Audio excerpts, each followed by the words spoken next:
LA 침례교회 주일 오전 예배에 함께 참석하신 모든 분들을 주님의 이름으로 환영합니다. 오늘 요한계시록 3장 14절로 22절까지 있는 말씀을 통해서 저희들이 함께 나누고 있는 우리 7교회, 아시아의 7교회에 보내진 편지 마지막입니다. 오늘은 라오디게아의 사람들의 교회에 보내진 편지를 통해서 오늘 성도님과 함께 말씀을 나누도록 하겠습니다. 제가 하나님의 말씀을 받들어 읽겠습니다. 요한계시록 3장 14절로 22절까지 말씀입니다. 라오디게아 사람들의 교회의 천사에게 편지하라. 아멘이요. 신실하고 진실한 증인이요. 하나님의 창조를 시작한 이가 이것들을 말하노라. 내가 내 행위를 아노니 내가 차지도 아니하고 뜨겁지도 아니하도다. 나는 내가 차든지 뜨겁든지 하기를 원하노라. 그런즉 내가 이같이 미지근하여 차지도 아니하고 뜨겁지도 아니하므로 내가 내 입에서 너를 토하여 내리니 이는 내가 이르기를 나는 부자라. 내가 재산을 불렸으니 아무것도 부족한 것이 없다 하면서 내 비참한 것과 가련한 것과 가난한 것과 눈먼 것과 벌거벗은 것을 알지 못하기 때문이라. 내가 내게 권고하노니 너는 내게서 불로 정제한 금을 사서 부유한 자가 되고 또 흰옷을 사서 입어 내 벌거벗은 수치를 드러내지 말며 또 내 눈에 안약을 발라 볼지어다. 내가 사랑하는 자들을 다 책망하고 징계하노니 그런즉 열심을 내고 회개하라. 보라, 내가 문에 서서 두드리노니 누구든지 내 음성을 듣고 문을 열면 내가 그에게로 들어가 그와 함께 만찬을 먹고 그는 나와 함께 먹으리라. 이기는 자에게는 나 역시 이긴 뒤에 내 아버지와 함께 그분의 왕좌에 앉게 된 것 같이 내 왕좌에 나와 함께 앉는 것을 내가 허락하리라. 귀 있는 자는 성령께서 교회들에 말씀하시는 것을 들을지어다. 오늘 본문의 말씀을 통해서 열심을 내고 회개하라, 이런 제목으로 함께 말씀을 나누도록 하겠습니다. 말씀을 위해서 잠시 기도하겠습니다. 살아계신 아버지 하나님 감사합니다. 복된 주일 새 아침 사랑하는 성도들과 하나님의 말씀을 대면하는 놀라운 특권을 허락하신 것, 이 시간 다시 한번 감사드립니다. 오늘 함께 나누게 될 이 말씀을 통해서 라오디게아의 사람들의 교회에 보낸 이 편지 속에 예수님께서 의도하신 바가 무엇인지를 우리가 정확히 이해할 수 있도록 도와주시고, 오늘을 살아가는 그리스도인들로서 이 말씀이 우리에게 어떻게 적용될 수 있는지 성령 하나님께서 가르치시는 진리의 말씀을 잘 받고 우리의 마음 밭에 잘 뿌려진, 그리고 풍성한 결실을 맺는 그런 귀한 말씀의 시간이 될 수 있도록 주님 도와주시기 원합니다. 말씀 전하는 소종을 주님께 의탁드립니다. 주님께서 용처대로 사용하시고 모든 영광 살아계시는 하나님께서 홀로 받으시기를 다시 한번 간절히 바라옵고 예수님의 귀하신 이름으로 기도했습니다. 아멘. 오늘 우리 함께 성경 공부하면서, 특별히 요한계시록 공부하면서 우리 2장 3장에 기록되어 있는 소아시아의 7교회들의 사도 우리 요한에게 예수님께서 명령하신 편지하라는 그런 내용들로 우리가 편지들을 쭉 함께 살펴보았습니다. 에베소, 서머나, 버가모, 두아디라, 사데, 필라델피아, 그리고 오늘 라오디게아 교회에 대해서 함께 말씀을 상고하게 될 텐데, 우리 7 교회에 보내진 편지들의 공통적인 특징이 있다고 제가 말씀을 드렸습니다. 먼저 도입 부분에 어떤 교회의 천사가 대상이 되는지, 또 그들에게 편지하라는 명령이 있다는 것을 함께 살펴보았습니다. 그리고 편지 내용에는 그 편지를 받는 교회들의 장점, 단점, 그리고 그 단점이 있다면 어떻게 그것을 해결해야 하는지 해결 방법도 예수님께서 분명하게 사도 요한을 통해서 교회들에 전달해 주셨습니다. 우리 사대교회와 지난주에 공부했던 필라델피아 두 교회가 특별한 책망받지 않는 교회였다고 말씀을 드렸는데, 책망이 없다고 해서 완전한 교회는 아니라고 제가 말씀을 드렸어요. 책망을 하지 않으신 것은 주의를 기울이지 않으면 얼마든지 책망받을 일을 우리가 잘못 저지를 수 있기 때문에 더 주의하게 되는, 더 어떤 의미에서는 경각심을 갖게 하는 그런 어떤 위치에 있는 사대와 필라델피아 교회다라고 제가 지난 시간에 말씀을 드렸습니다.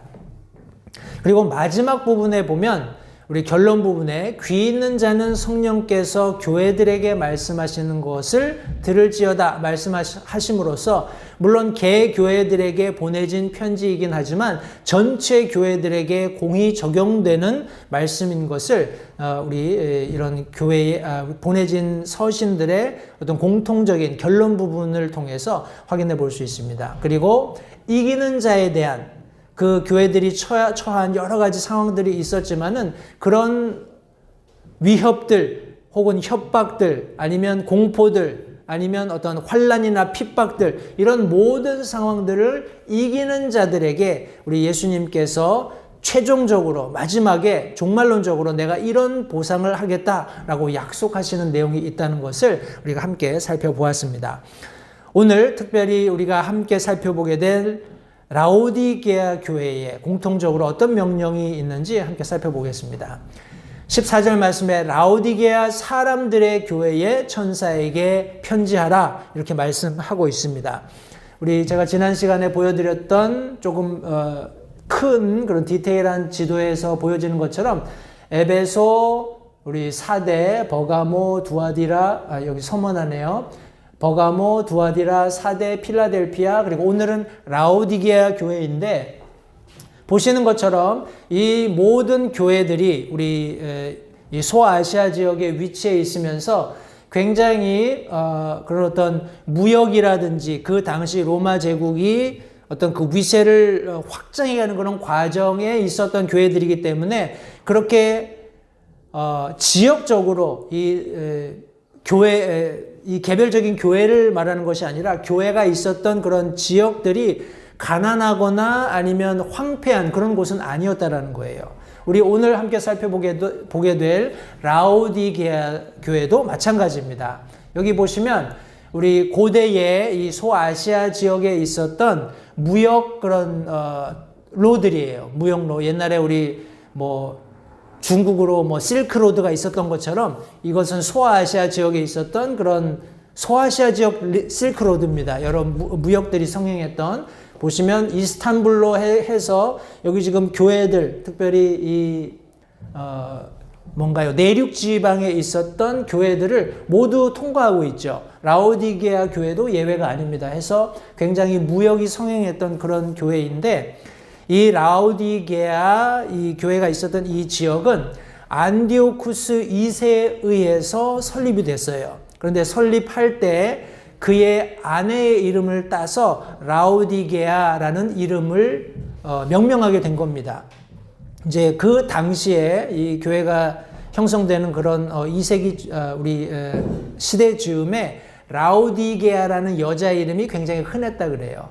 그래서 이 안디오쿠스 2세가 자기 와이프의 이름을 따서 라오디게아라는 그런 이름을 짓게 되었고 이런 무역이 성행하다 보니까 이제 은행업이죠. 금융업이 굉장히 발달한 도시였고 그리고 엄청난 부를 소유한 그런 도시였습니다. 그래서 주후 17년경에 우리 앞전에도 설명드렸듯이 여러 이런 교회가 있는 지역들이 지진에 의해서 굉장히 큰 피해를 입었었는데 라오디게아 교회도 주 17년경쯤에 굉장히 큰 지진으로 거의 폐허가 됐을 정도로 도시가 망가졌어요. 그런데 로마의 도움을 받지 않고 자체적으로 모든 도시를 건설할 수 있었을 만큼 굉장한 부를 소유하고 있었던 그런 교회입니다. 그리고 이 라오디게아 지방에서 반짝거리고 윤기나는 그런 검은 양털로 만든 사치스러운 의복 제조업이 굉장히 발달을 했답니다. 그리고 우리 나중에 말씀에서도 나오지만 셀리움이라는 안약이 아주 유명한 도시였어요. 그래서 이 지역뿐만 아니라 전 세계에서 그 안약을 사기 위해서 사람들이 모여드는 그런 상황까지 벌어질 정도로 굉장히 특화된 그런 상품들이 있었습니다. 근데 이 지역의 한 가지 문제가 뭐냐면 굉장히 번성하고 경제적으로 아니면 어떤 무역업이 성행하면서 아주 번성을 누리는 그런 도시였지만은 불행하게도 이 도시에는 물이 굉장히 귀했어요. 그래서 물을 타 지역에서 이렇게 공수해 올 수밖에 없는 그런 지정학적인 그런 단점을 가지고 있었습니다. 제가 조금 더 이제 말씀을 나누면서 차차 구체적으로 설명을 드리겠는데, 우리 특별히 서론 부분에 예수님께서 자신을 이렇게 라오디게아 교회에 소개하십니다. 아멘이요, 신실하고 진실한 증인이요, 하나님의 창조를 시작한 이가 이것을 말하노라 라고 지금 성경에 기록하고 있습니다. 성도님들, 우리가 아멘 하면 우리 여러 가지 우리 간단하게 오늘날 쓰는 단어들로 목사님들이 많이 이렇게 번역을 해서 사용을 하십니다. 근데 여기 지금 성경에 기록한 아멘이라는 의미는 그냥 문자 그대로 확실하다라는 거예요. 그리고 진실하다라는 겁니다. 성도님들, 하나님께서 무엇을 말씀하셨을 때 그것은 확실한 겁니다. 그것은 진실한 거예요. 성도님들 보십시오. 어떤 진리가 있다면 그 진리가 진리로서 자리매김을 할 수 있는 유일한 근거는 뭐냐면 그것을 그렇게 믿는 사람이 끝까지 그것을 책임져야 돼요. 이해가 되시죠? 많은 경우에 우리 인간 세상에서 무엇이 진리다라고 얘기했을 때 그 진리가 사람들에게 적극적인 지지를 못 받는 이유는 그렇게 얘기한 사람이 나중에 딴소리 하기 때문에 그래요. 그죠? 그런데 여기 예수님께서는 자기 자신을 아멘이다 라고 말씀하십니다. 누구라도 예수 그리스도께서 자신을 드러내셨을 때 그분은 진리이십니다. 그분은 모든 것을 확실하게 이루실 수 있는 그 실체가 되십니다 라고 고백을 해야 되잖아요. 그죠? 바로 그런 분이 된다라는 것을 예수님이 나타내시면서 여기 뭐라고 얘기하시냐면 예수님께서 아멘이실 뿐만 아니라 신실하고 진실한 증인이다 말씀하고 계세요. 다시 말해서 그 진리가 되시는 분을 끝까지 책임지실 수 있는, 그것을 끝까지 확고하게 드러내실 수 있는 증인이신 그 예수님을 여기 지금 설명하고 있는 것입니다. 성도님들, 우리가 성경이 진리다라고 얘기하지만 이것이 사람들의 손에 주어지면 어떻게 될까요? 내가 원하는 대로 진리가 소위 변개되는 겁니다. 바뀌는 거예요. 나중에 세대를 거듭해서 내려가면 원래 하나님께서 말씀하신 말씀의 의도와 전혀 상관없는 이야기들을 사람들은 얼마든지 할 수 있다는 겁니다. 그런데 이것을 사람들의 손에 쥐어주신 것이 아니에요. 하나님께서 내가 이 말씀을 보존하겠다라고 약속하셨어요. 1.1획도 사라지지 않겠다. 내가 그것을 성취하겠다라고 약속하셨어요. 그분이 바로 예수 그리스도십니다. 때문에 그분이 아멘이 되시는 것이고 그분만이 이 아멘이 되는 진리를 신실하게 진실되게 증언하실 수 있는 분이라는 사실을 성도님들 기억하시기 바랍니다. 여기 하나님의 창조를 시작하신 분으로 라오디게아 교회에 자신을 예수님께서 여기 지금 드러내고 계시는 것입니다. 성도님들, 하나님께서 창조를 시작하시고 그 창조를 끝내신다는 것 얼마나 감사합니까? 하나님께서 창조하신 것을 사람 손에 잠깐 맡겨놨더니 6,000년 사이에 어떻게 됐어요? 엉망진창이 됐습니다. 그죠? 그러나 하나님께서 그것을 새롭게 할 수 있는 능력이 있으시기 때문에 아멘이 되시기 때문에 그것을 신실하고 진실하게 증거하셨기 때문에 그분의 창조는 실패한 게 아닙니다. 언젠가 하나님께서 뜻하신 그날이 오면 새롭게 새로움을 입을 것을 성경은 말씀하고 계신 것입니다. 이런 분이 교회의 머리가 되신다는 것이 얼마나 감사합니까? 우리 골로새서 1장 18절 말씀에 그분께서는 바로 아멘이 되시고 진실하고 신실한 증인이 되시는 창조를 시작하시고 그것을 완성하시는 바로 그분께서 몸 곧 교회의 머리시다라고 성경이 말씀합니다. 그분께서 시작이시요 죽은 자들로부터 처음 난 자이시니 이것은 그분께서 모든 것에 으뜸이 되려 하십니다. 성경이 말씀하고 있습니다. 성도님들, 사도 바울은 에베소서에서 또 사도 베드로는 자신의 서신을 통해서 예수 그리스도께서 교회의 으뜸 모퉁이 돌이 되시는 것을 증언했습니다.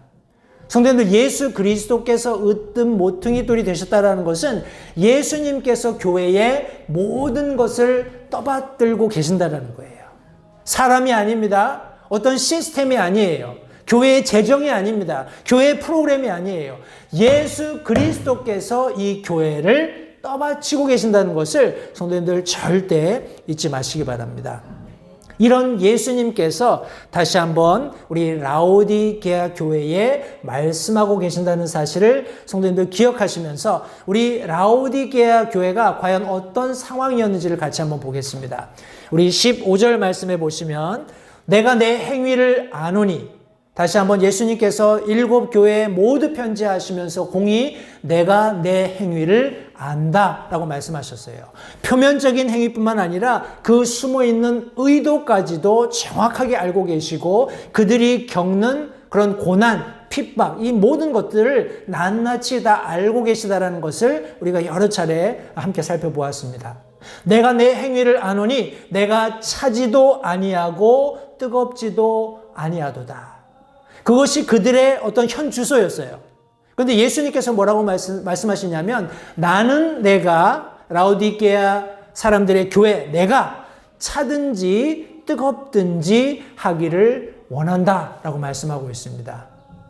성도님 한번 생각해 보십시오. 근데 제가 여러 가지 이제 참고 자료들, 코멘터리 이런 것들을 읽다 보니까 어떤 분들은 차지도 않고 덥지도 않다라는 내용을 우리 주님을 향해서 차든지, 다시 말해서 어떤 아주 그냥 극단적인 형식주의 이런 방향으로 가든지, 아니면 진짜 뜨겁든지 주님을 향해서 충성스럽게 일하고 막 하든지 이렇게 설명을 해 놓으신 분들도 더러 있는 것 같아요. 물론 그런 일리도 있지만 저는 좀 생각이 다릅니다. 왜냐하면 예수님께서 이 7 교회에 편지하셨을 때 우리 편지하시는 분이 누구세요? 이 편지를 지금 기록하신 분이 누구십니까? 하나님이시죠. 예수님께서 사도 요한을 통해서 서신을 기록해서 그 교회 천사들에게 보내라고 하셨을 때 그 교회의 개별적인 상황을 예수님께서는 가장 잘 알고 계셨어요. 왜냐하면 그분께서 친히 그 교회의 머리가 되시기 때문에 그 교회들을 운행하고 계시고 그 교회의 목자들을 손에 쥐고 계시기 때문에 가장 잘 알고 있고 가장 어찌 보면 그들이 하나님의 뜻을 온전하게 성취할 수 있는 길을 알고 계셨기 때문에 이런 편지를 통해서 더러는 격려하시고 더러는 책망하셨다고 믿습니다. 그들이 살고 있는 모든 환경을 낱낱이 알고 계셨어요. 라오디게아 교회도 예외가 아닙니다. 제가 왜 그런 일반적인 해석을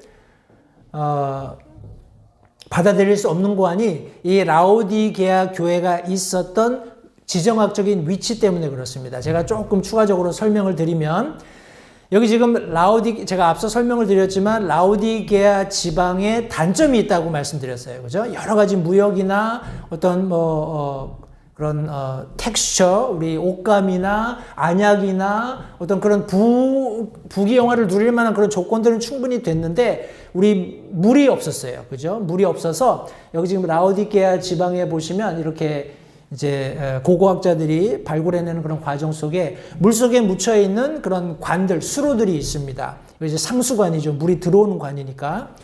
그런데 이 단면을 잘라보면 이렇게 이제 석화가 되어 있는 거예요. 시멘트라고 하는데 이렇게 이제 단단하게 굳어 있는 그런 것들이 보이는 거예요. 이제 물 근원으로부터 물이 내려오면 이게 미네랄이 엄청나게 많이 들어있기 때문에 이게 뜨거울 때 먹거나 차가울 때 먹으면 상관이 없는데 이게 미지근할 때 먹으면 그냥 그 냄새나 그런 역겨운 그런 맛이 나기 때문에 그냥 자연스럽게 뱉을 수밖에 없는 거예요. 그런 독특한 물의 맛을 가지고 있었던 라오디게아 교회를 예수님께서 모르실 리가 없잖아요. 그죠? 그러면서 네가 차든지 덮든지 하기를 원한다라고 말씀하셨을 때 라오디게아의 우리 교회 성도들은 예수님이 무슨 말 하시는지 정확히 알고 있었던 겁니다. 제가 이렇게 말씀 공부하면서 그 이유가 뭐냐면 그 옆 동네에 골로새라는 지역이 있어요. 골로새라는 지역이 있는데 이 지역은 설산으로 둘러싸여 있습니다.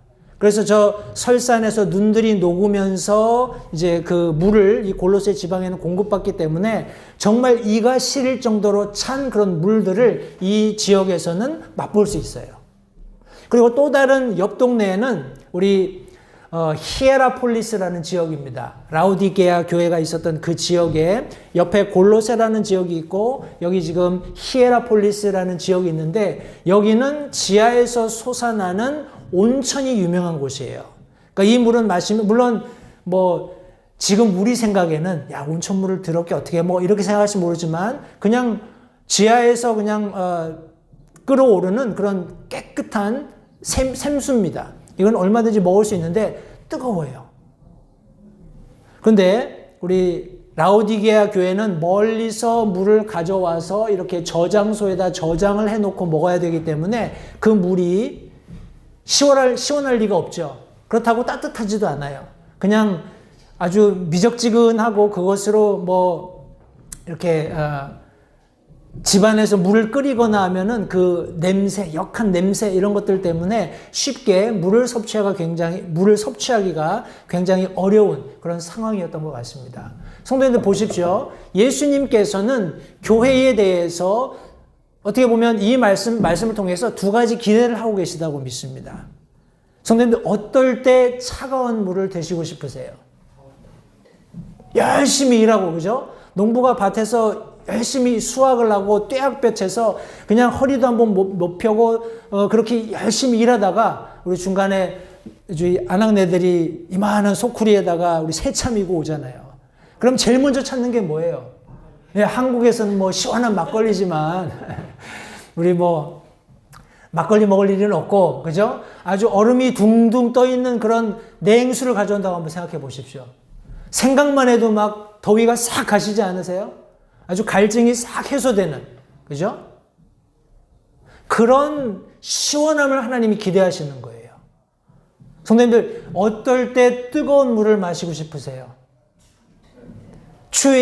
추울 때 그죠? 우리 밖에 나가서 우리 옛날에 저 어릴 때 이렇게 뭔가요 시골에서 논밭에 그렇게 물 대가지고 겨울에 스케이트 타고 그런 데가 좀 있었어요.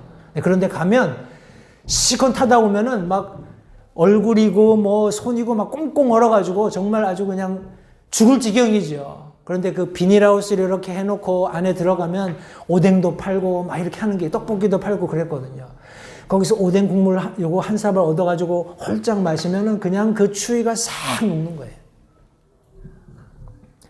성도님들 보십시오. 우리가 주님을 위해서 열심히 일하는 주님께서 우리에게 맡겨주신 일을 부지런히 하고 열심히 했을 때 하나님께서 우리에게 주실 수 있는 그런 시원함이 있다는 거예요. 때때로는 우리가 정말 뭐라고 할까요? 우리 인간의 힘으로는 견딜 수 없는 그런 고난과 핍박을 받으면서 아주 그냥 몸서리 쳐지는 그런 고독감과 그런 어떤 추위 그런 것으로 우리가 고난받고 있을 때 하나님께서 우리 교회가 그런 사람들에게 그런 환경 속에서 만끽할 수 있는 그런 따뜻한 우리 엽차 같은 그런 역할을 교회들이 할 수 있다라고 기대하고 계신다라는 겁니다. 그것을 하나님께서 라오디게아 교회에 기대하셨던 거예요. 네가 차든지 덥든지 하라는 겁니다. 교회 성도들이 고난받을 때 그들을 따뜻하게 해줄 수 있든지 부지런히 일하는 성도들에게 정말 시원한 그런 냉수 같은 그런 역할을 교회가 하라는 거예요. 근데 우리가 추가적으로 나중에 조금 더 살펴보겠습니다만 그렇지 못한 교회가 라오디게아 교회였던 것을 성경이 말씀하고 있습니다. 성도님, 우리 자신을 한번 생각해 보세요. 제가 이 말씀을 이렇게 읽으면서 과연 우리 교회는 어떤 교회일까? 우리 LA 침례교회는 로스앤젤레스 베프티스트 처치는 예수님이 보실 때 성도들을 부지런히 우리 일하고 헌신하는 성도들에게 늘 예수님께서 공급하실 수 있는 정말 네 배에서 생수의 강이 흘러넘칠 것이다 하는 그런 성령으로 충만한 시원하게 하는 그런 교회 역할을 하고 있는지, 아니면 상처받고 어렵고 힘든 상황 가운데 있는 성도들이 모였을 때 하나님께서 정말 따뜻한 옷을 두르시고 따뜻한 우리 차를 한 잔 공급하시는 것 같이 그렇게 포근한 교회 역할을 하고 있는지 생각해 보게 되더라고요. 성도님들, 우리 개별적으로도 그런 삶을 살아야 합니다. 주변에 있는 믿는 그리스도인들에게 그런 시원한 냉수 같은, 부지런히 일하는 사람들에게는 그런 격려가 되는 그런 우리 개인적인 삶을 사실 수 있어야 합니다. 그리고 고난받는 성도들이 있다면 그들에게 찾아가서 정말 따뜻한 그런 온기를 느끼게 할 수 있는 그런 우리 개인적인 삶을 살아야 합니다. 그럴 때 비로소 우리 교회가 주님께서 기대하시는 차든지 덥든지 제 역할을 감당하는 그런 교회가 될 수 있다고 생각을 합니다. 여기 말씀 보시면 우리 죄송합니다. 우리 예수님께서 기대하시는 내가 내 행위를 아노니 내가 차지도 않고 뜨겁지도 않다 하는 이 말씀을 다시 한번 기억하시면서 우리 예수님의 기대는 우리가 차든지 뜨겁든지 하기를 원하신다라는 것, 이것이 예수 그리스도의 교회를 향한 기대라는 것을 성도님들 기억하시기 바랍니다. 이런 상황 가운데 있을 때 예수님께서 그들을 책망하세요. 어떻게 책망하는지 보십시오.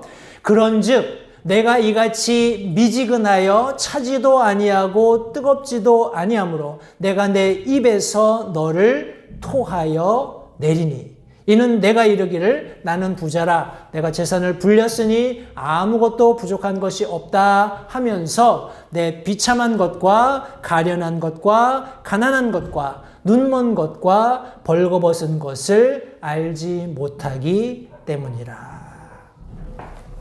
이게 참 저는 개인적으로 무서운 말씀이라고 생각을 합니다. 우리 잠언 말씀에 보시면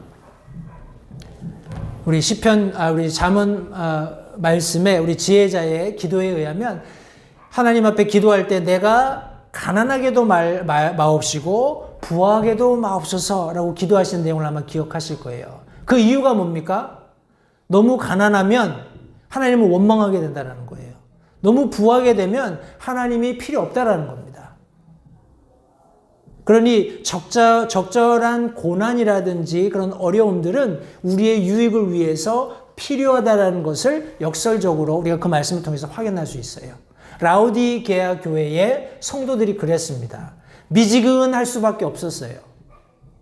차가울 수도 없고 뜨거울 수도 없는 그런 독특한 상황을 가지고 있으면서 지금 여기 자기 스스로 말하기를 나는 부자다.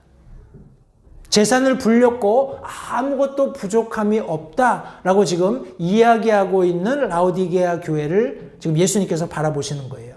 근데 예수님 입장에서는 이런 교회들을 역겨워서 토해내버리고 싶다라고 말씀하셨어요. 그러면서 그들의 실체를 말씀하시는데 실체가 너는 비참한 거야. 너는 가련한 거야.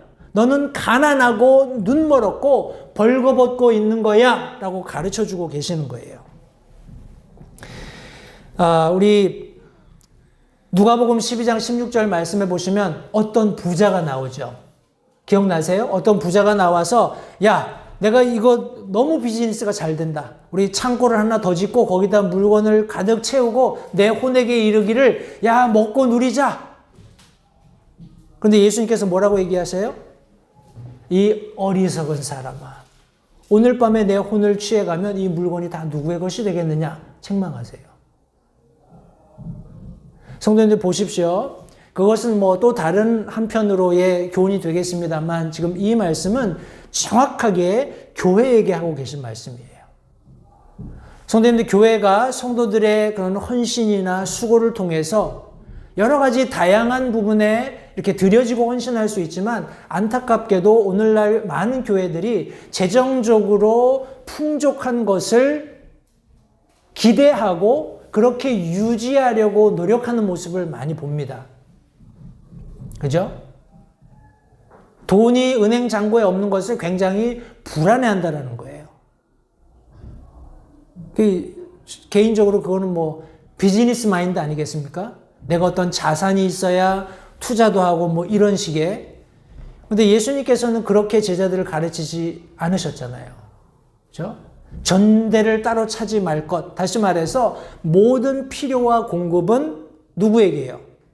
하나님께로부터 공급받고 매일 매순간 자족하면서 하나님께서 맡기신 일을 하는 것을 예수님께서 자신의 제자들에게 기대하셨고 오늘날 교회에 기대하신다고 믿습니다. 그런데 지금 이 교회가 그런 지역적으로 자기들이 누리고 있었던 부를 공유하고 있었다는 거예요. 다른 지역과 다르게 다른 지역들은 그런 부를 공유하기 위해서 타협해야 했던, 내가 믿는 신앙을 포기해야 했던 그 부분에 타협하지 않았기 때문에 가난할 수밖에 없었어요. 핍박을 받을 수밖에 없었고 궁핍할 수밖에 없었습니다. 근데 지금 라오디게아 지방에 있는 이 교회의 모습은 나는 부자다.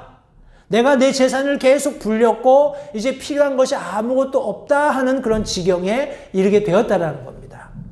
근데 예수님께서는 그런 교회를 바라보실 때 차지도 않고 덥지도 않기, 뜨겁지도 않기 때문에 토하여 낼 정도의 그런 역겨움을 느끼고 계신다는 것을 여기 지금 분명히 설명하고 있어요. 여기 성경 말씀해 보시니까 이런 교회가 비참한 교회다 말씀하고 있습니다. 이 비참하다는 말 뜻 중에 하나가 무엇이냐 하면 enduring trial 이런 단어가 있어요. 이건 무슨 말이냐면 고난 가운데 머물고 있다는 거예요. 성도님들 보십시오. 어떤 분이 그런 얘기를 했어요. 부자가 두 다리 뻗고 편히 자겠냐? 그런 이야기를 했거든요. 어떨까요? 못 자겠죠. 저는 두 다리 뻗고 잘 잡니다. 왜냐하면 가진 게 없고 아무도 내 돈 훔쳐갈 사람도 없고 뭐 주식이 폭락한다고 해서 저한테 마이너스 될 게 전혀 없기 때문에 저희는 두 다리 뻗고 잘 잡니다. 근데 부자들은 어때요?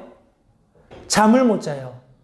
무슨 뉴스만 나오면은 아이고 이것이 내가 투자한 여기에 뭐 지장을 미치지 않을까? 통장에 돈을 얼마 넣어놨는데 야 이게 이율이 뭐 이렇게 되네? 시세가 어떻게 되네? 무슨 인플레이션이 오네? 잠을 못 잔다는 거예요. 계속해서 고난 가운데 있는 이런 시련 가운데 있는 이런 라오디게아 교회를 통해서 실상은 네가 얼마나 비참한 사람인지 보라라는 거예요. 그런 교회가 무슨 교회냐? 라고 지금 예수님께서 책망하고 있는 것입니다. 가련한 교회다. 성경이 말씀합니다. 성도님들 보십시오. 우리 모르겠습니다. 우리 지금 우리가 사용하고 있는 교회도 조금 여러 모양으로 치장해야 될 필요가 있다고 저는 개인적으로 생각을 하는데, 그런데 대부분의 이런 교회들이 너무 뭐라고 하나요? 보여지는 것에 집중하다 보니까 불필요한 치장들을 많이 하는 거예요. 불필요한 것들에 너무 많은 그런 돈들을 지출하게 되는 겁니다. 근데 성도님들 보십시오. 사람들이 볼 때에도 야, 저 돈이면 이런 것도 할 텐데, 저 돈이면 저러한 것도 할 텐데, 이런 생각이 할 정도면 예수님께서는 그런 교회를 바라보실 때 얼마나 불쌍하게 바라보시겠어요. 아이고, 내가 저런 부를 줬는데 고작 한다는 게 저거냐. 내가 그렇게 충분히 파이낸스적인 그런 여력을 줬는데 그걸 가지고 고작 한다는 게, 가령 그런 관점으로 예수님께서 그 교회를 평가하실 수밖에 없다면 그것만큼 가련한 혹은 비참한 교회는 없다라는 것, 성도님들 기억하시기 바라요. 여기 또한 가난한 교회다라고 말씀하고 있습니다. 실상은 라오디게아에 있는 그 교회가 가난하다라고 말씀하고 있어요. 역설적이지 않습니까? 교회 자체는 나는 부자다. 내가 내 재산을 불렸고 이제 더 이상 필요한 게 없다라고 말하고 있는데 예수님께서는 너는 가난뱅이야. 너는 구걸하는 그런 입장이야. 이렇게 말씀하고 있어요. 성도님들, 부를 축적하는 것, 재산을 불리는 것, 내가 가진 소유를 증식시키는 것, 이것은 여러분들도 잘 아시겠지만 내 돈 가지고 하는 것은 사실 아닙니다. 그죠? 내 돈만 가지고 하는 거네. 한번 보세요. 지금 세계 내로라는 그런 부자들을 보면 소위 자신이 가지고 있는 어떤 자산을 어떤 담보로 해서 계속 돈을 빌려다가 이렇게 몸집을 불리고 있는 거예요. 그죠? 그러니까 이제 어린애들 하는 말로 한 번에 훅 갈 수가 있는 거예요. 그런 기업들이 많이 있죠? 아마 한두 기업들은 여러분들 머릿속에 아마 기억나시는 그런 아주 뭐라고 할까요? 어마어마하게 그런 명성을 떨치고 했던 그런 기업들을 생각해 보실 수 있을 겁니다. 그들의 실상은 가난하다라는 거예요. 왜냐하면 그들은 계속해서 빌리고 꾸이기 때문에. 그런 교회가 자기 스스로는 나는 부자야.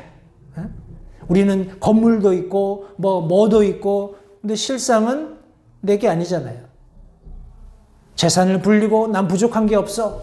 예수님이 보실 때는 그들은 모두 가난한 자들이고 꾸이는 빌린 자들이라는 것을 성도님들 잊지 마시기 바랍니다. 그리고 무엇보다도 그들이 눈먼 자들이다 말씀하고 있습니다.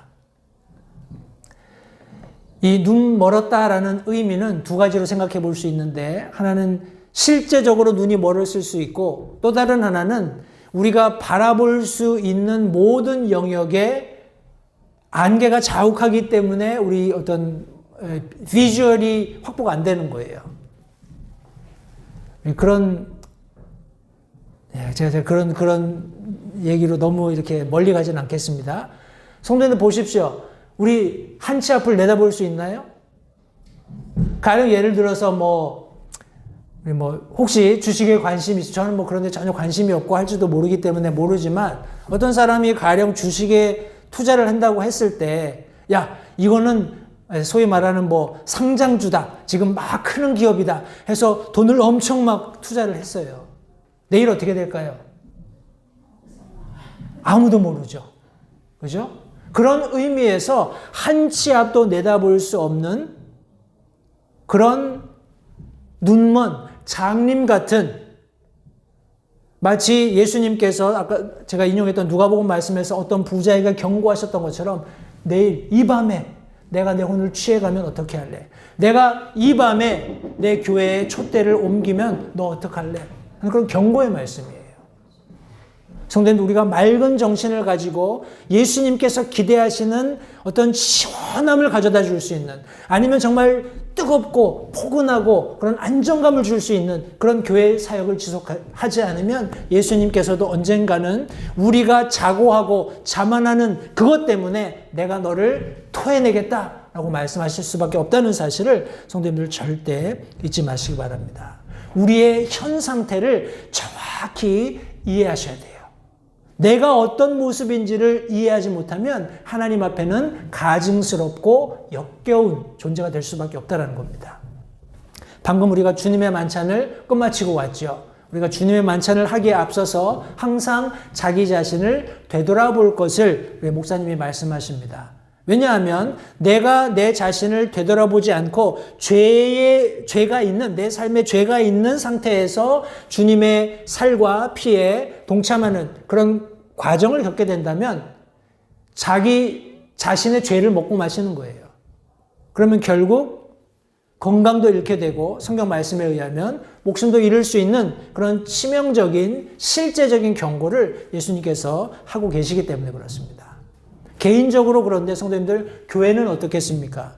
예수님께서 자신의 피를 흘려서 찢기신 살로 말미암아 값주고 사신받으셨다라고 말씀하고 있어요. 저와 여러분들이 우리 교회의 한 구성원으로서 그런 귀한 존재들이라면 성도님들, 우리가 우리의 자신을 매일 매순간 낱낱이 하나님 앞에 고하고 아뢰는 과정 속에서 우리 자신이 어디에 있는지를 정확히 이해하시는 것이 무엇보다 중요하다는 사실을 성도님들 절대 잊지 마시기 바랍니다.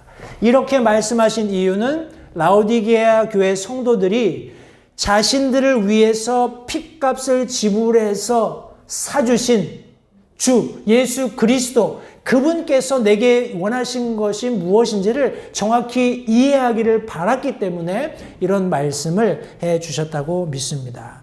예수님께서 토하여 내치시는 그런 미지근한 믿음 우리 절대 갖지 않도록 우리 스스로를 돌아보는 우리 LA 침례교회 성도님들 되시기 바랍니다.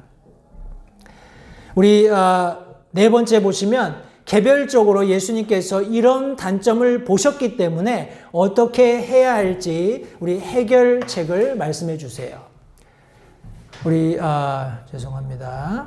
여기 18절부터 20절까지 말씀해 보시면 내가 내게 권하노니 너는 내게서 불로 정제한 금을 사서 부유한 자가 되고 또 흰옷을 사서 입어 내 벌거벗은 수치를 드러내지 말며 또 내 눈에 안약을 발라 볼지어다. 내가 사랑하는 자들을 다 책망하고 징계하노니 그런즉 열심을 내고 회개하라. 보라 내가 문에 서서 두드리노니 누구든지 내 음성을 듣고 문을 열면 내가 그에게로 들어가 그와 함께 만찬을 먹고 그는 나와 함께 먹으리라. 여기 예수님의 권고이십니다. 성도님들, 우리 예수님께서 권고하실 때 우리가 할 수 있는 방법이 뭔가요?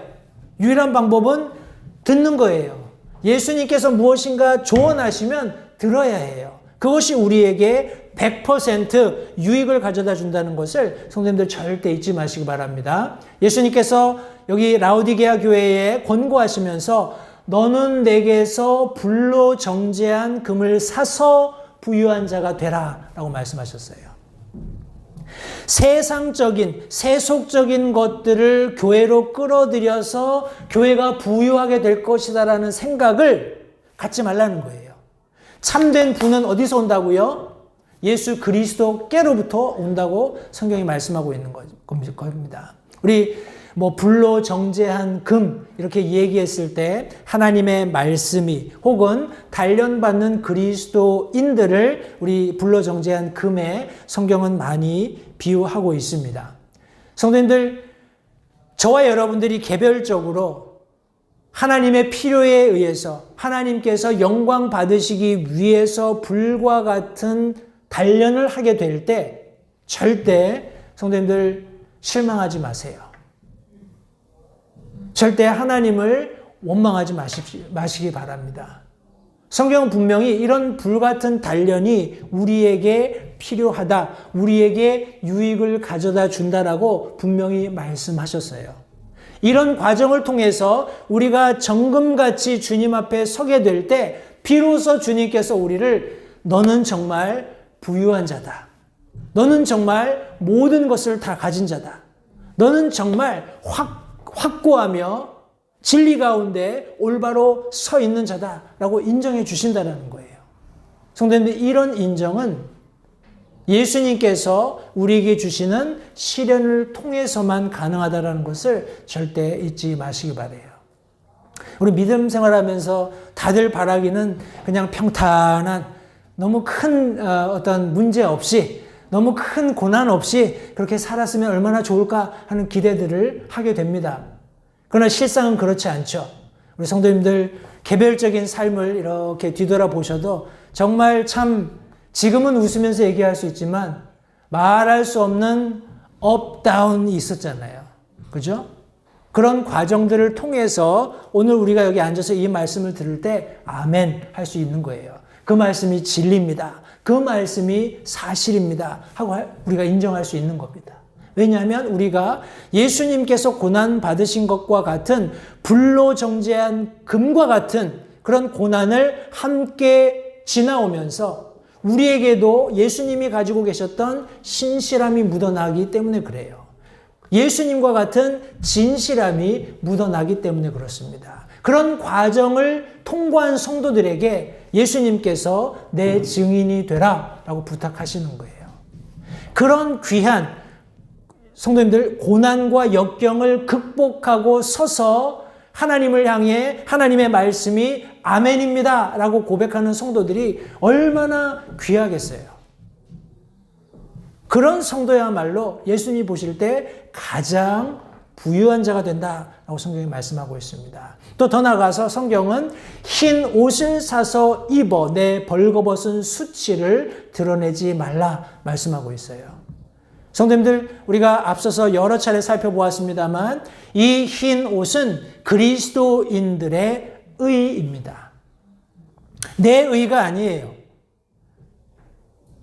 내가 어떤 척한다고 해서 사람들은 인정해 줄지 모르지만 예수님이 보실 때는 그냥 벌거벗고 수치스러운 모습으로 나다니는 우리 벌거벗은 임금님 같은 사람들의 말에만 귀를 기울이는 그런 하잘것없는 아무 제 역할을 하지 못하는 교회에 불과하다라는 겁니다. 그러나 우리가 그리스도로 옷 입고 우리 계속해서 성경은 말씀합니다. 우리의 옛사람을 벗어버리고 새사람으로 옷 입으라. 그 새사람이 바로 예수 그리스도세요. 이 서신을 기록하고 있는 아멘이 되시는 신실하고 진실된 증인이 되시는 창조를 시작하신 바로 그분으로 옷 입는 것이 우리의 벌거벗음을 가릴 수 있는, 우리의 수치를 가릴 수 있는 유일한 방법이 된다는 것을 성도님들 잊지 마시기 바랍니다. 그리고 예수님께서는 이 지역이 안약으로 아주 유명한 지역인 것을 아셨기 때문에 그런 안약으로 육신적인 눈을 고치는 데 신경 쓰지 말고 내게 안약을 발라서 보라 라고 말씀하고 있어요. 세상의 정욕들, 세상의 그런 어떤 가치관들로 가득 찬 교회, 그런 교회는 하나님께서 원하시는 세상을 볼 수 없습니다. 죄로 가득 찬 죽어 멸망할 수밖에 없는 죄인들이 이 세상에 가득 차다라는 것, 예수님께서 너희는 가서 복음을 전하라고 말씀하신 그 말씀을 이해할 수 없다라는 거예요. 예수님에게서 안약을 사서 바르고 보라고 성경이 말씀하고 있습니다. 성도님들, 재미있는 것은 무엇이냐면 여기 예수님께서 계속해서 사라, 정제된 금을 사고 흰옷을 사고 안약을 사라 이렇게 말씀하세요. 도대체 우리가 어떻게 이런 것들을 살 수 있을까요?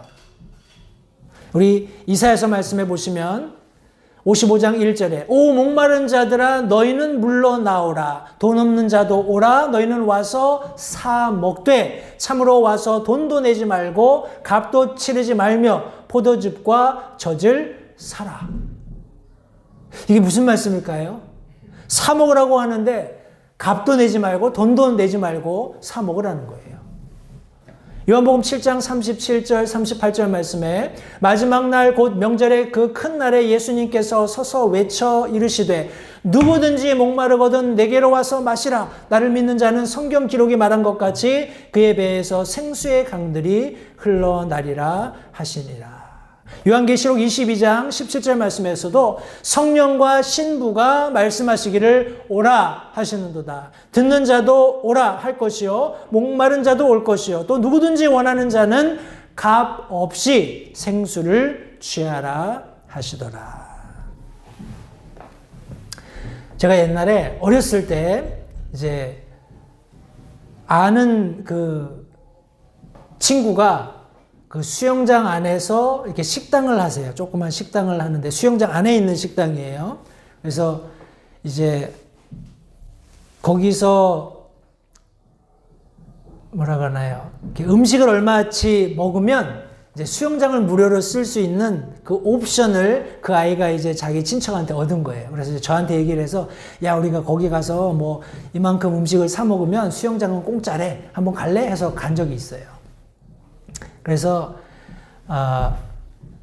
부모님한테 용돈을 받아가지고 이제 가서 점심 먹고 수영하고 오겠다 해가지고 가서 이제 그 돈을 이제 그 식당 하시는 분한테 드리고 수영을 열심히 한 거예요. 수영을 열심히 하고 이제 나중에 탁 나와가지고 메뉴판을 보고 이제 먹는 걸 그 먹고 싶은 걸 골라서 그때 제가 아마 계란덮밥을 먹었던 것 같아요. 비빔밥에 이렇게 계란 덮어서 나오는 거 있잖아요. 그런 걸 먹었던 걸로 기억이 나요. 그렇게 먹고 있으니까 사람들이 다 이상하게 쳐다봐요. 왜냐하면 저는 그냥 수영장에서 나와서 메뉴판에 가서 손으로 딱 저걸 달라고 하니까 그냥 주거든요.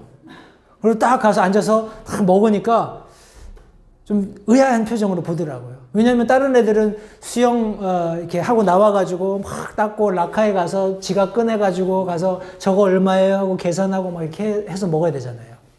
근데 저는 이 맡겨놓은 게 있기 때문에 그냥 가서 쫙 아무거나 먹고 싶은 거를 먹을 수 있었어요.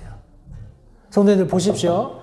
여기 지금 하나님께서는 계속해서 어떤 필요가 있든지 와서 사 먹으라는 거예요. 그런데 값 낼 필요 없어. 그냥 사 먹어. 왜요? 사는 과정은 필요하지만, 그죠? 값은 어떻게 됐습니까? 이미 다 지불됐어요. 이미 값이 다 지불됐어요, 성도님들. 하나님의 그냥 일방적인 초대십니다. 예수 그리스도 안에 있으면은 He already paid for you. 예수님이 다 값을 지불하셨다는 거예요. 그러니까 와서 예수님 이름 대고 예수님 이름 달고 원하는 거 다 사. 우리 라오디게아 교회에는 여기 계속해서 불로 정제한 금을 사서 부자가 되라. 흰옷을 사서 수치를 덮어라. 안약을 사서 복에 되어라. 말씀하고 계신 거예요. 이걸 어디서 삽니까? 라오디게아 교회 사람들이 어디서 이걸 사냐고요. 이 서신을 기록하고 계시는 아멘이 되시는 신실하고 진실한 증인이 되시는 하나님의 창조를 시작하신 예수 그리스도 이름으로 이것들을 사고 부자가 될 수 있고 수치를 가리고 앞을 볼 수 있게 된다는 거예요. 비로소 교회의 본질을 회복할 수 있게 된다는 것을 성도님들 성경이 말씀하고 있는 것입니다. 여기 보세요. 내가 사랑하는 자들을 내가 책망하고 징계한다. 사랑하는 자들을 책망하고 징계한다. 성도님 보십시오. 여러분들이 다 자녀들을 키워보셔서 뭐 이런 적용이 제일 제 생각에는 쉽게 이해되시라고 생각을 해요. 우리 아이들 때릴 때, 아이들 책망할 때, 아이들을 나무랄 때 어떤 기대를 가지고 성도님들 그렇게 하시나요? 아이들 책망할 때 아이들을 나무라거나 잘못을 바로잡아주기 위해서 더러는 회초리를 들거나 꾸중할 때 어떤 기대가 있으세요? 저는 개인적으로 아이들이 부모가 하는 그 말을 이해하고 자기가 잘못한 것을 깨닫는, 그래서 그 잘못으로부터 돌이키는 것을 기대합니다. 늘 그런 건 아니에요. 어떤 데는 지금 너무 화가 나가지고 그냥 사정없이 엉덩이를 때리거나 이렇게 하기도 했던 것 같아요. 우리 큰애들 키울 때는. 그런데 본질적으로 성도님들 그런 잘못을 봤을 때 내가 화가 나는 이유도 혹은 그 아이들을 체벌해야 되겠다, 꾸준히 해야 되겠다라고 판단하는 그런 모든 이유도 결국에는 그 아이들이 빨리 내가 잘못한 것을 깨닫고 또다시 잘못하지 않게, 그죠? 마음속에서 그것이 잘못됐다라는 것을 자기가 인정해야 되는 거예요. 그리고 다시는 그렇게 하지 않겠다고 마음을 고쳐먹는 그런 과정이 필요한 겁니다. 그것을 뭐라고 하냐면 회개라고 하잖아요. 그런데 이 회개를 어떻게 해야 된다고요? 열심을 내고 해야 된다는 거예요. 열심을 내고 해야 된다는 거예요. 하나님께서 책망하실 때, 하나님께서 꾸중하실 때, 하나님께서 징계하실 때, 아유, 왜 나한테만 그래? 아유, 다른 교회들도 많은데 왜 하필이면 우리한테 그래? 이것이 아니라, 하나님 감사합니다. 내 잘못을 가르쳐 주셨군요. 하나님 또 내가 뭐 잘못한 게 없나요? 하나님 내가 더 하나님 앞에 바른 교회가 되기 원합니다. 바른 성도가 되기 원합니다. 그런 열심을 가지고 열심을 내고 계속 돌이키는, 회개하는, 바르게 내 삶을 하나님과 교제하는 그런 삶을 살기를 하나님 기대하신다는 거예요. 말씀해 보시면 히브리서 12장 6절 7절 주께서 사랑하는 자를 친히 징계하시고 자신이 받아들이는 아들마다 채찍질 하시느니라 하셨느니라. 너희가 징계를 견디어내면 하나님께서 아들을 대우하듯 너희를 대우하시나니 아버지가 징계하지 않는 자가 무슨 아들이냐. 성도님들 이웃집 아들 꽂아 놓으면 그거 뭐하러 때립니까? 그죠? 그냥 물고 빨고 아이고 잘한다 잘한다 해주고 그냥 돌려보내면 되잖아요. 그죠? 근데 내 자식이에요. 내 자식은 성도님들 반드시 우리 사람인 연고로 그 안에 죄성이 있어요. 무엇이 죄인지 가르쳐 주어야 합니다. 그 죄에서 돌이킬 수 있는 그런 여지들을 하나님의 말씀을 통해서 계속 공급해 주어야 해요. 그것이 어떻게 보면 부모의 역할입니다. 근데 지금은 우리가 이 부모의 역할을 세상에 다 뺏기고 있죠. 학교가 그것들을 가르칩니다. 아, 그 정도 괜찮아. 아, 그거는 죄가 아니야. 아, 그거는 기성세대들이 잘못 가르친 거야. 하면서 성경 말씀과 다른 것들을 아이들에게 가르치고 있고 그것을 배운 아이들이 가정에 들어와서 부모들을 거역하는 거예요. 자연스러운 현상입니다. 그러나 자녀들을 가르칠 수 있는, 양육할 수 있는 첫 번째 권위, 첫 번째 의무는 부모에게 주셨다는 것을 절대 잊지 마세요. 학교에서 알아서 하겠지. 뭐 학원에서 알아서 하겠지. 아니올시다. 하나님께서 사랑하는 자를 친히 징계하시고 받아들이는 아들마다 채찍질 하신다. 하나님이 징계하지 않는 자가 무슨 아들이냐? 반문하셨어요. 우리가 하나님의 자녀이면 하나님께서 우리가 잘못할 때 책망하신다라는 것을 절대 잊지 마시기 바랍니다. 따라서 저와 여러분들이 할 수 있는 일은 열심을 내고 회개하는 거예요. 말씀을 읽을 때 하나님께서 내 마음 가운데 어떤 찔림을 주시거든 열심을 내고 회개하십시오. 아, 내가 이런 잘못이 있었지. 아, 하나님 내게 이런 부담을 주시는구나. 열심을 내고 하나님 앞에 회개하며 바른 관계를 맺기 위해서 부단히 노력하는 우리 LH 침례교회 성도님들이 모두 되시기 바랍니다. 20절 말씀에 보라 내가 문에 서서 두드리노니 누구든지 내 음성을 듣고 문을 열면 내가 그에게로 들어가 그와 함께 만찬을 먹고 그는 나와 함께 만찬을 먹으리라. 성도들 이 말씀이 좀 이상하지 않으세요? 왜 예수님께서 문에 서서 두드리실까요? 예수님은 교회의 주인이신데, 머리이신데 그냥 들어가시면 되잖아요. 왜 문을 두드리실까요? 아마 이런 그림 많이 보셨죠? 우리 이제 뭐 성화라고 얘기하는데 뭐 그렇게까지 우리가 할 필요 없지만 이 그림을 그린 화가가 이 그림을 전시했을 때 많은 사람들이 와서 이 사람이 그린 그림이 잘못됐다라고 지적을 했어요. 뭐가 잘못됐을까요? 한번 찾아보세요. 이 그림이 뭐가 잘못됐을까요? 네, 많은 사람들이 와서 야, 이 그림은 잘못됐어. 왜 문에다가 문고리를 안 그려놨냐? 이렇게 얘기를 했어요. 그랬더니 이 화가가 이렇게 얘기를 했습니다. 나는 이것을 성경 말씀을 보고 그림을 그렸는데 성경 말씀에 보니까 예수님께서 얼마든지 문을 열고 들어가실 수 있었지만 문을 두드리신 이유는 아마도 문고리가 안에 있기 때문이 아니었을까 해서 나는 이렇게 그렸다라고 이야기를 했습니다. 성도님들 보십시오. 방금 읽었던 말씀에서와 같이 내가 문에 서서 두드린다 말씀하셨어요. 그리고 누구든지 내 음성을 듣고 문을 열면 내가 그에게로 들어가 그와 함께 만찬을 먹고 그는 나와 함께 만찬을 먹겠다 약속하신 겁니다. 다시 말해서 문은 예수님께서 계속 두드리셔요. 근데 문제는 뭐냐면 많은 교회들이 그냥 등 돌리고 앉아서 나는 부유해. 재산을 더 모을 거야. 그리고 모든 내가 원하는 걸 다 소유할 거야. 이런 욕심 때문에 I don't care. 누가 문 밖에서 눈을 두드리는지 I don't care. 아, 왜 귀찮게 자꾸 문을 두드려? 그런 상황이라는 겁니다. 근데 예수님의 약속은 뭐예요? 누구든지 내 음성을 듣고 문을 열면 뭐가 있어요?